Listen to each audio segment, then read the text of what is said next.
Alright, so this is going to be a somewhat rushed video on disassembling this HP Envy x360 M6 convertible PC model m6-aq103dx.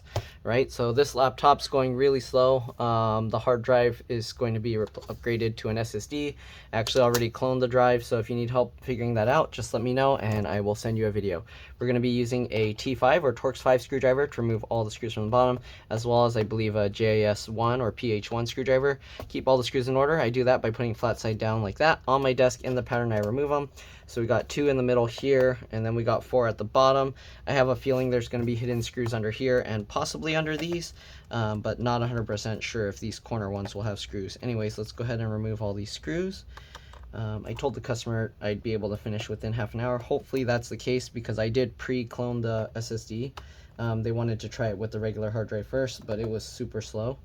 Okay, so anyways, let's go ahead and get all these screws out. This one looks like there's a dent in it, so hopefully that's not affecting the disassembly process. We're going to try and get this rubber piece off. I'm just using my thumbnail here to get underneath the adhesive and peel it up. Okay, and let's see, is there a hidden screw under here? The adhesive is kind of separating not nicely, and yes, there is. The problem is I'm going to have to put some new adhesive there because that thing didn't peel nice. All right, we're going to peel this one up as well, and all right, easiest with my thumbnails. There we go. This one, the adhesive kind of peeled a little bit better, so we can kind of leave it. All right, we're going to switch to the PH1 or JS1 screwdriver and get those 2 screws out. All right, this is a very common design HP likes to use where they make the screws hidden under here. Okay, so I have to use a magnet to get these out because they stick pretty strong. All right, and then also we'll check these rubber feet maybe. I'll check one. Okay, there's no screw under there, so we're gonna leave that alone. All right, next thing we're gonna do, we gotta pop this bottom cover off. It's probably gonna be somewhat of a pain. Let's try with a suction cup. That doesn't work. So what we're gonna do, we're gonna open it up like this. I'm gonna get my fingernails in the gap here and push with my thumb. Hopefully that will work. So just like this. Oh, they left it on. I need to shut this down. Give me a second. Okay, and then we're gonna try and pop this out, and it's kind of not really working. Let's see if we can do it from the side here. Sometimes the side is a better starting spot. Okay, it's popping out a little bit. Oops, I popped it back down. Once you get a starting point, then you can kind of run a pry tool along the edge and try and pull it up, but it looks like this is going to be a pain. Okay, so maybe let's try at the back here. No. Wow, this laptop's going to be a huge pain to disassemble, it seems.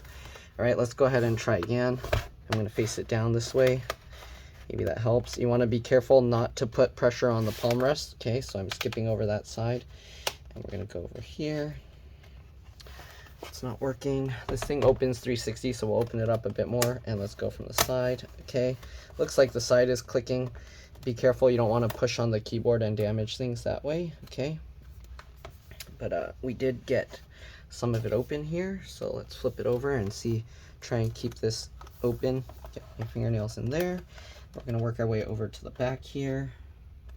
Okay, and now that we got more of it, we're going to kind of wiggle it while we kind of pull, and there you go.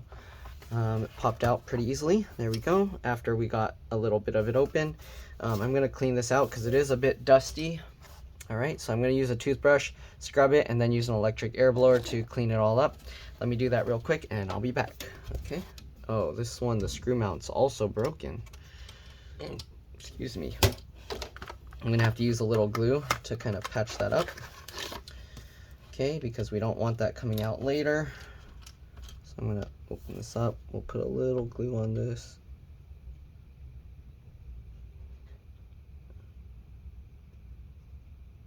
Okay, and then we'll just flop this back over, and hopefully this won't come loose again. Okay, this glue takes a long time to set, but it should be okay because the screws and clips will all hold it together. All right, anyways, I'm gonna clean the dust out of here. There's a lot of dust on here, and I have to hold this down. And yeah, I'll be back. See you guys in a bit. All right, so I'm back. I've cleaned out a bunch of the dust, as you can see. All right, it's a lot cleaner now here. Okay, and also in here, the fan's a lot cleaner. Let's just go over this really quick. Underneath this little metal box here is the RAM. I just get underneath with my fingernails and pop it up, just like this, okay? And here you can see 2 sticks of RAM, just like every other model. You pull the tabs away from the stick of RAM, and it will pop up. And then here you see PC4 2400T. You should be able to use any PC4 2400T RAM in here. All right, of course, there are 2 sticks, obviously. I don't know why sometimes people ask me, even though you can see it. But yeah, anyways, we got a CMOS BIOS RTC real-time clock battery here, CR2032. Very common model. To get this out, you use like a screwdriver, push it over that way, and then it pops up.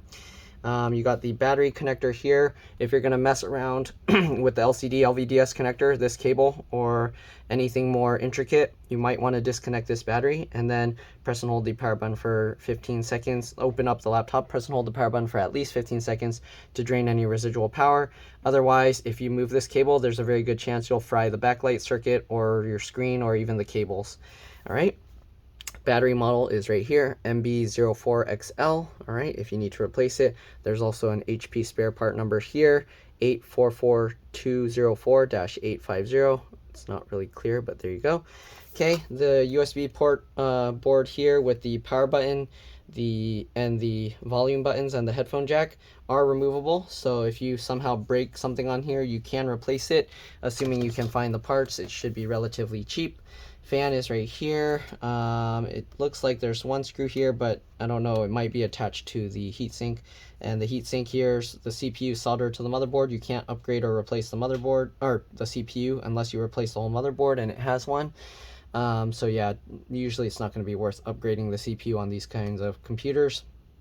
And every time you take this heatsink off, you want to redo the thermal paste. This cable attaches this board there. You got a speaker cable here. You got the fan cable here. I'm not going to be removing all this because I'm in a time crunch. You got the LCD LVDS connector here for the screen. And it looks like a M.2 slot here. I don't know if it supports M.2 SATA or M.2 PCIe NVMEs or both. I don't have time to experiment with that. The customer's like waiting outside and they want to go quick. This is the touchpad connector underneath here. Obviously, looks like there's screws, so you can probably replace that if it breaks. Keyboard connectors right here, keyboard backlight connectors here, but the keyboard is held in with melted plastic, so if you need to replace your keyboard, you're likely going to replace the whole palm rest assembly, not just the bare keyboard. All right, then you got another cable here which goes for the hard drive, and I think that's about it. Oh, wireless card here and the DC jack charge port connector. If you're gonna replace the charge port, it looks like you do have to at least take the hinge or lift the hinge out, which it doesn't look like it's hidden underneath the motherboard, so you can remove these 2 screws, it looks like, and then lift that out. Okay, I think that's pretty much it. Let me go ahead and now swap out the hard drive real quick, and then that's pretty much all there is to it. So let's get these 2 screws out. If you're replacing the hard drive, all you need to do is make sure that the computer's off, and as long as you're not dropping metal things into your computer, you should be okay, or conductive things, obviously. You don't want to drop water or anything. All right, we're going to lift this up. What I'm going to do to get this connector out, let's zoom in here a bit, is I get my fingernail here between the hard drive and the connector, and then I just pry it out just like that. Same thing on this side, okay, and then we can go ahead and pull this out. Be careful not to damage this cable. So if you noticed, I held this and then I kind of moved the hard drive instead of trying to pull the cable itself. We're going to remove the 4 screws holding the hard drive into this bracket, okay, and then we're just going to install the SSD. So try and keep the screws in order again. All right, get all these out. Okay. There we go, all 4 screws out. Then you can go ahead and lift this bracket off and take it off the hard drive. Okay, we're going to take the SSD now and put that into its place. So just get that lined up and get the 4 screws back in. Okay, usually I'll loosely fit the screws first to make sure everything's lined up. All right, and once you get all 4 screws in, you can go ahead and tighten them down completely. There we go, just like that. Tighten it down, tighten this down, good, tighten this down. Don't forget to put the RAM cover back on top. It's not really necessary, but it's good to have it on there because that's how it came. All right, to get the hard drive back on, just line this up, okay, and then what you do, hold this in place and then push the hard drive onto it, okay, just like this. So push the hard drive and then there we go. Okay, get that lined up, get the 2 screws back in, very simple, straightforward, and we're pretty much done. All right, let's get these in and then we'll snap the bottom cover back on. I will have to redo a little bit of the adhesive for one of those rubber feet so it doesn't fall back out. But other than that, we're good. All right, let's get this, line up the edge of this with these little clips here. Okay, there's clips all around. So the way you get it lined up is you just make sure to line up one side or 2 sides, and then once you get that, it should be, everything else should be lined up. There we go. So I lined up this side, and then it's good. All right, let's go ahead and zoom back out a bit. We're done with the hard drive, so we're gonna put the hard drive into the little case here, okay, for the SSD. Put that in there, and we'll give that back to the customer. Okay. Oops, I taped that on itself. Didn't need to do that. Oh well, that's fine. All right, so there we go. We got this, and now we're just gonna get the bottom cover on. It should be perfectly fine. Get this lined up. Okay, click everything down, just like that. Okay, make sure all the edges and everything look good and are clicked in properly. Okay, there we go. Check the back. This, oh, these clips are like broken, so it's not gonna work right. Okay, since they have it dented, like some of the clips, like you can see this metal case is bent, it's not gonna go down right. Anyways, let's go ahead and get these screws back in. Maybe that's why the thing was broken. Detached. There we go. We'll take this. I like to try and line it up the same way. You can see the little circle where the adhesive was before. So I'll try and line it up exactly the same and stick it back down. All right. Now we're going to switch back over to the T5 or Torx 5 screwdriver and get those last few screws in. Okay. Just like that. This. And the last 4. Okay. And that's pretty much all there is to it. We're going to power it up and make sure it boots. But other than that, thanks for watching. Hopefully this video helped you guys out. If it did, make sure to like, subscribe, share my channel with others so that they can learn how to upgrade and repair their devices as well. If it helped you save a bunch of money, please consider contributing a little to the channel. Every little bit helps and allows me to continue making these videos for a living. But yeah, that's pretty much all there is to it. Let me get a little double stick adhesive here for this piece because this isn't really sticky.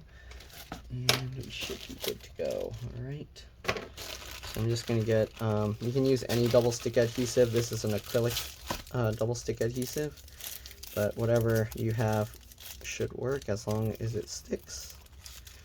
All right, so we're just going to get this, cut a piece of this out.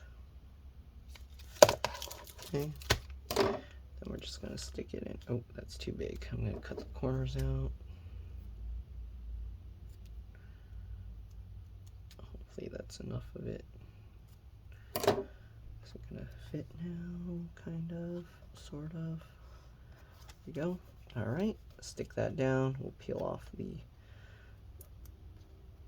protective coating layer, and then we'll just get this back lined up and stick that back down. All right, just like that. All right, let's go ahead now and power this thing back on. Make sure everything is good.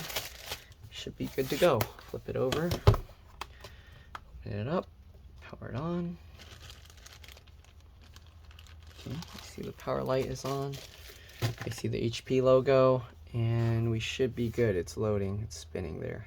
Okay, should boot up a lot faster. If this does support NVMe, I highly recommend using that instead of these SSDs because they are a little bit faster. And I think right now might be a tiny bit cheaper or at least close to the same price.